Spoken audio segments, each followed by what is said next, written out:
Subhanallah walhamdulillah, la ilaha illallah, Allahu akbar. Subhanallah walhamdulillah, la ilaha illallah, Allahu akbar. Tu hi meri Mola, tu hi meri Mola, Allah. Tu hi meri Mola, tu hi meri Mola, Allah. Tu hi meri Mola, tu hi meri Mola, Allah. Tu hi meri Mola, tu hi meri Mola. Subhanallah walhamdulillah. Haha, pakai yang begitu supaya apa? Nggak panas apa? Oh enggak, pakai yang begini kan supaya menutup aurat. Nggak apa-apa panas di dunia, yang penting nggak panas di akhirat. Oi. Oh Allah the Almighty, Allahu Allah, protect me and guide me, Allahu Allah. Ya Rasulullah, dalam siramu ku temu tulusnya cinta demi umatmu, berkorban jiwa hingga ujung nyawa. Kau diutus atas nama Hampir Rasulullah, saya umatmu. Coba bacain ayat Quran sedikit aja, nggak hafal Rasul. Coba bacain hadis-hadis Nabi sedikit aja, saya mundur perlahan, nggak hafal Rasul. Terus kamu umatku dari mananya? Yang kamu hafal apa? Saya hafal lagu-lagu Korea, saya hafal nama-nama opa-opa, saya hafal semua genre dramanya. Oh, genre drama, berarti ingat nggak yang saya lakukan dulu? Kisah-kisah saya waktu dulu berjuang. Enggak Rasul, kamu nggak tahu kisah-kisah perjuangan saya? Enggak. Terus kamu umatku dari mana nih? Rasulullah pun pergi. Terus saya berteriak, mana nih kemarin apa-apa yang saya bangga-banggakan? Yang 24 jam saya sebut-sebut namanya, saya hafalkan lagunya, saya tonton filmnya, tolong dong selamatin saya. Ini udah mau masuk neraka ini. Gak ada yang datang. Dekat satu-satunya orang yang harusnya bisa nolong saya kecewakan. Saya sakiti hatinya. Istri ngomel, bapak diam. Biarkan saja dia. Sudah ngomel, selesai sayang, selesai. Saya sudah boleh tidur. Ketawa sudah itu. Coba amalkan Pak. Tapi kalau ego masuk, saya ini yang kaya, saya ini yang berikan kau rumah, itu setan yang bicara. Tapi ngomelnya istri, jadikan amal. Gimana caranya? Diam. Tidak bisa saya diam Ustaz. Ambil pil tidur. Pak 2 biji, tidur Pak. Dan itu juga ibu kalau ngomel, kalau suami tidak ngomong, jangan disuruh ngomong. Ada juga itu kita diam. Kenapa kau diam? Kau balas. Apa penjelasanmu? Dia apa? Suami yang soleh, istri yang soleha, itulah hebatnya dunia. Tapi kalau istri bermasalah Pak, nerakanya dunia Pak.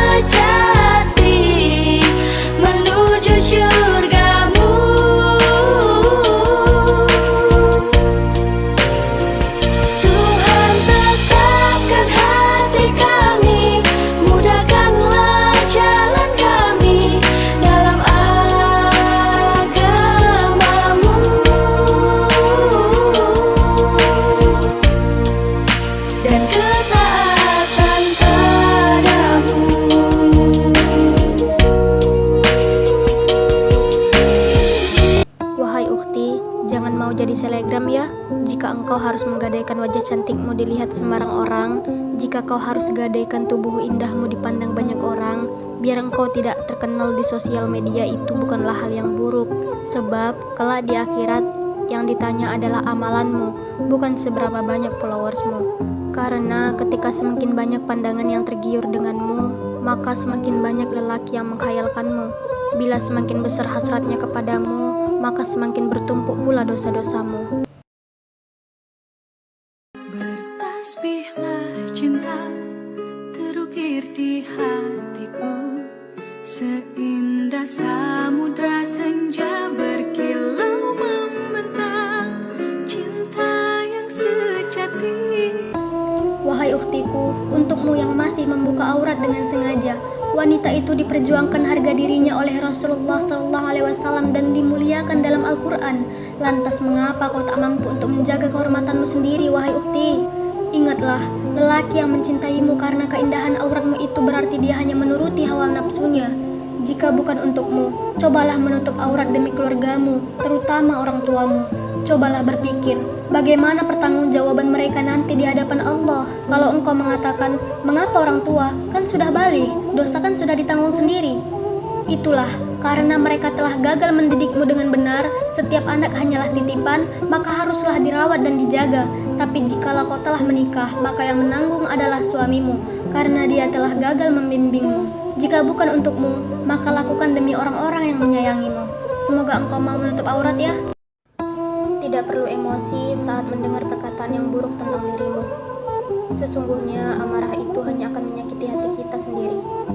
Belajarlah untuk selalu bersabar tanpa ingin memberi balas. Selama kita berada di jalan yang benar, maka kata-kata hinaan itu akan kembali sebagai jerat bagi pemiliknya.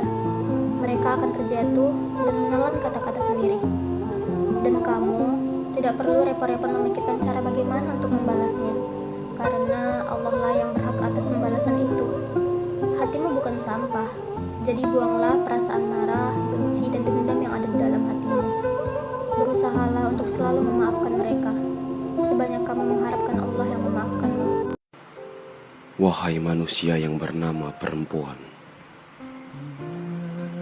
sehelai rambutmu yang dilihat oleh lelaki bukan mahram dengan sengaja, balasannya 70.000 tahun dalam neraka. Tidak hanya itu, kau juga akan menyeret 4 orang laki-laki. Yang pertama, ayah kandungmu. Yang kedua, adik lelakimu. Yang ketiga, suamimu. Dan yang keempat, anak lelaki kandungmu. Sangat dahsyat hukuman Allah mengenai tuntunan menutup aurat saudariku. Sungguh, Allah menerima taubat hambanya selama nyawa belum sampai di krong. Kamu akan wafat. Ketika Anda sadar Anda akan wafat, meninggalkan dunia ini, maka Anda mesti paham, udah punya bekal belum untuk pulang? Udah punya persiapan belum? Anak-anak sekarang kelakuannya Masya Allah. Habis contohnya TV sih. Contohnya TV gitu. Kayaknya pegangan tangan udah nggak apa-apa. Cipika-cipiki nggak apa-apa. Padahal tuh bahayanya naudzubillah ya. Itu kalau seorang laki-laki dan perempuan anak muda dia pegangan tangan yang bukan muhrim.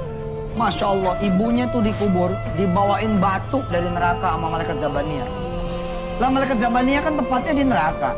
Tapi bisa naik ke kuburan tuh bawa kerikil. Kerikil yang udah dipanasin ya, berjuta-juta tahun di neraka, beribu-ribu tahun di neraka, ya itu dibawa, emaknya tuh ditarik tangannya, dibikin begini nih, terus batu ini ditaruh tuh, batu ini ditaruh di telapak tangan ibunya, terus ditekep begini. Siksaan yang paling rendah buat ibunya adalah hancur di ubun-ubun gara-gara nih batu ditaruh di tangan. Jangan sia-siakan umurmu. Jangan sia-siakan apa yang kau miliki di dunia. Kematian ada di hadapan kita, kuburan ada di hadapan kita. Kalau Habib Ali mengatakan fal amal masyi, amalanku tidak ada, bagaimana dengan kita? Tidak punya kecuali dosa, kecuali maksiat. Ya Rabb, jangan sampai maksiat itu ikut ke liang kubur kami ya Allah. Jangan sampai kuburan kami berubah menjadi hufrah min hufarin nira. Jangan sampai mendapatkan azab kubur ya Allah. Masuk ke liang kubur dan kami tetap sebagai umatnya Nabi Muhammad. Masuk ke liang kubur dengan membawa amal soleh yang telah diajarkan Nabi Muhammad, sehingga kuburan kami ya Allah berubah menjadi raudhah min riyadil jannah ya Allah. Ustaz, ya, apa hukum pacaran? Haram, nggak ada pacaran. Kalau tahajud call boleh nggak? La tattabi'u khutuwatis syaitan, jangan ikut langkah-langkah setan. La talbisul haqqa bil batil, jangan kau campurkan yang hak dengan yang batil. Berawal dari tahajud call, mulai masuk SMS, yang salat subuh ya. Ini anak siapa? Mboe kan ono, ibunya bapaknya kan ada yang bangunin dia. Kenapa mesti kamu yang bangunkan? Kalau ibunya yang bangunin dia nggak bangun Pak Ustaz. Kamu yang saya bangunin dia bangun sholat tahajud, langsung streaming lagi. Orang sholat Allahu Akbar, ngelihat tempat sujudnya enggak, langsung pasang beli tiang. Oh takkan. Allahu Akbar, wajah. Teman-teman, menerima segala sesuatu yang Allah tetapkan tapi nggak sesuai dengan apa yang kita harapkan memang berat banget. Misalnya ketika Allah kasih wajah yang biasa aja, bentuk tubuh yang nggak sesuai dengan apa yang kita harapkan, nggak seideal teman kita. Kemudian kita bilang, Allah tuh nggak adil banget sih. Temen aku kok cantik, putih, badannya bagus, aku nggak. Hey, Allah tuh udah adil seadil-adilnya. Karena Allah tuh tahu kapasitas kita. Ente kalau dikasih tubuh yang bagus, wajah yang cantik, akan banyak mata yang melihat kita. Dan akan banyak pujian yang masuk ke dalam diri kita. Hei kamu cantik, hei kamu seksi. Ingat bro, nyamuk mati karena tepuk tangan. Hati-hati dengan pujian. Maka Allah mau menyelamatkan kita dari itu semua. Cantik itu gak selamanya tentang wajah, gak selamanya tentang fisik. Tapi akhlak yang baik akan tetap cantik di hadapan Allah. Kenapa kita seksi dianggap cantik? Karena dilihat oleh mata nafsu, bukan kacamata takwa. Semangat ya, akhlak. Yang meninggalkan sholat, yang meremeh-temehkan sholat, menganggap sholat tidak ada apa-apanya. Man taraka sholata muta'ammidan, siapa yang meninggalkan sholat secara sengaja, faqad kafara jihara, kafirlah dia secara nyata. Na'udzubillah. Lalu bagaimana dengan mereka yang tidak sholat, meninggalkan sholat? Saya pribadi, maka saya tidak menyolatkan orang yang meninggalkan sholat. Karena kata Nabi SAW, man taraka sholat, sengaja meninggalkan sholat. Sedangkan Allah dia lawan, apalagi manusia. Sedangkan Rasulullah dia lawan, apalagi ulama. Na'udzubillah.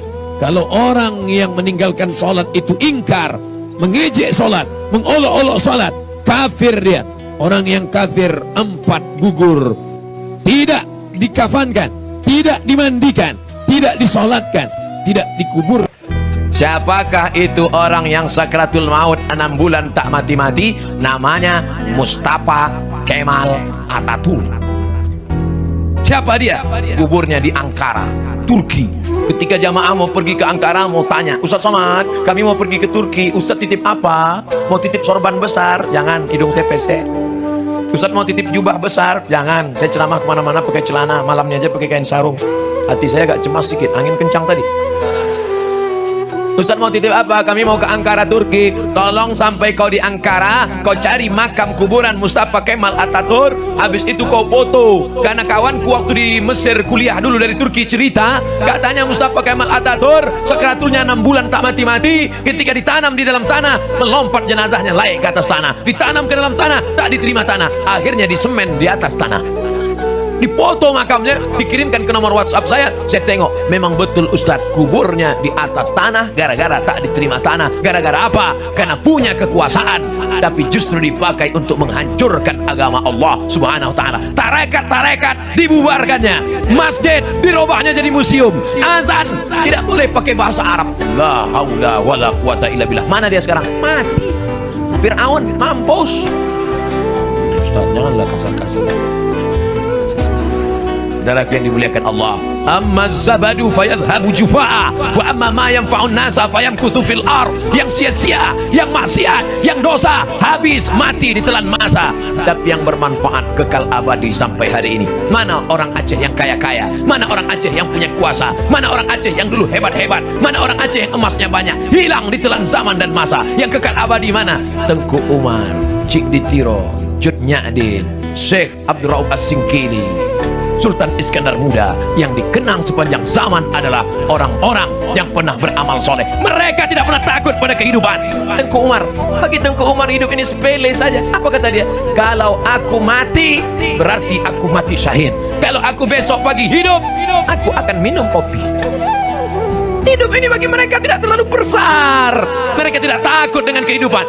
Kalau hidup besok pagi, minum kopi. Saya sudah 2 hari di Aceh belum minum kopi. Kalau saya mati, matinya mati syahid. Alhamdulillah, dia mendapatkan itu, mati sebagai seorang syahid.